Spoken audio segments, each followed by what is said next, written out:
Olá! Hoje a gente vai mergulhar numa história fascinante, a da inflamação. E olha, pode esquecer aquela ideia de que ela é sempre uma vilã. Na verdade, a inflamação é um sistema de defesa super inteligente que o nosso corpo tem para nos manter seguros. Pois é, parece uma coisinha de nada, né? Mas a resposta para essa pergunta, na verdade, dá início a uma operação de emergência. Uma operação complexa e perfeitamente orquestrada dentro do nosso corpo. Tá, mas como é que a gente sabe que essa operação começou? Bom, o corpo tem um sistema de alarme que é universal. São 5 sinais bem claros que avisam: opa, a defesa foi ativada. Vamos descobrir quais são. Olha que legal essa imagem. Ela mostra os 5 sinais que os médicos já reconhecem há séculos. Cada um deles é como se fosse uma pista sobre a batalha que está acontecendo bem debaixo da nossa pele. E aqui estão eles: calor, vermelhidão, inchaço, dor e, por fim, a perda da função. O ponto-chave aqui é entender que eles não são os inimigos. Pensa neles como sintomas da resposta do corpo. São literalmente os alarmes soando para avisar que o sistema de defesa entrou em ação.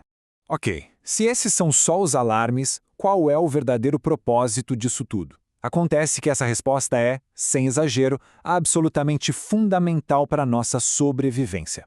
Essa aqui é a definição mais técnica, mas, traduzindo, a inflamação não é um defeito de fabricação. Pelo contrário, é uma resposta toda planejada, uma estratégia para destruir invasores, tipo bactérias, e já começar o processo de cura para tudo voltar ao normal. E essa frase resume tudo de um jeito perfeito. Sem a inflamação, um simples corte de papal poderia se tornar uma ameaça de verdade. É o mecanismo que nos protege e garante que a gente se recupere. Agora, essa resposta de emergência não é um roteiro fixo, sabia? O corpo ajusta a estratégia dependendo da ameaça. E, basicamente, existem 2 tipos principais de inflamação: a aguda e a crônica. A resposta aguda, a gente pode pensar nela como uma equipe de ação rápida. Começa em minutos ou horas e dura pouco tempo. Já a crônica é uma operação de longo prazo. Pode durar meses até anos para lidar com ameaças que não vão embora. E claro, cada uma delas mobiliza um tipo diferente de célula especializada para a linha de frente. E já que falamos em células, que tal a gente conhecer os soldados desse exército? São os nossos famosos glóbulos brancos, e cada um deles tem uma função muito específica na defesa do corpo. O nome técnico é leucócitos, mas pode pensar neles como se fossem os bombeiros, a polícia e os paramédicos do nosso organismo. Eles estão sempre ali, de prontidão, circulando pelo sangue, só esperando o chamado para entrar em ação.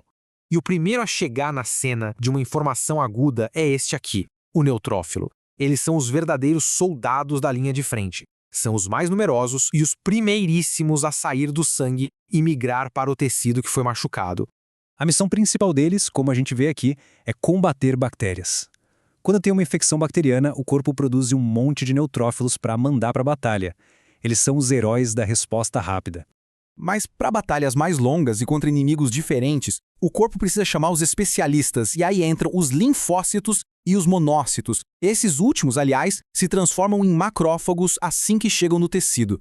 Os linfócitos são os craques em combater vírus e em produzir anticorpos, por isso são peças-chave na inflamação crônica. Já os macrófagos, eles são a equipe da limpeza pesada. Eles literalmente comem os invasores e os restos celulares, deixando o terreno limpo para o reparo começar.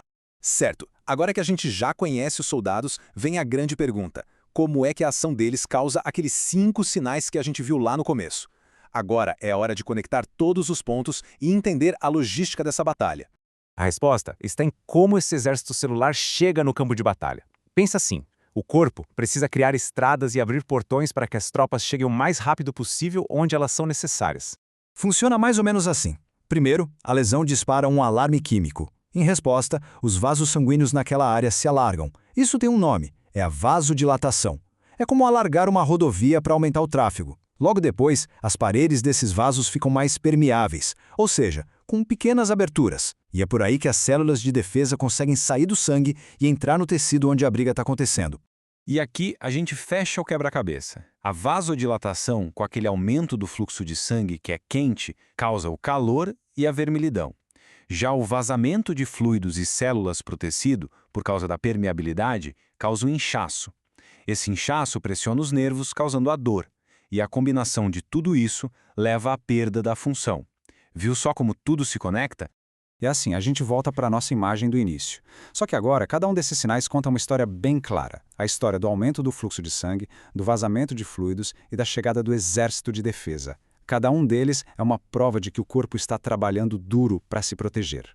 No fim das contas, a grande lição é que a inflamação é uma ferramenta de sobrevivência. É uma resposta bonita, complexa e projetada para nos manter saudáveis e reparar qualquer dano. E para a gente terminar, fica aqui uma reflexão. Esse sistema todo foi feito para ser temporário, uma resposta de emergência, certo? Mas e o que acontece quando o alarme nunca desliga? E a inflamação se torna crônica? Bem, aí a história é outra, e já é um tópico para uma próxima análise.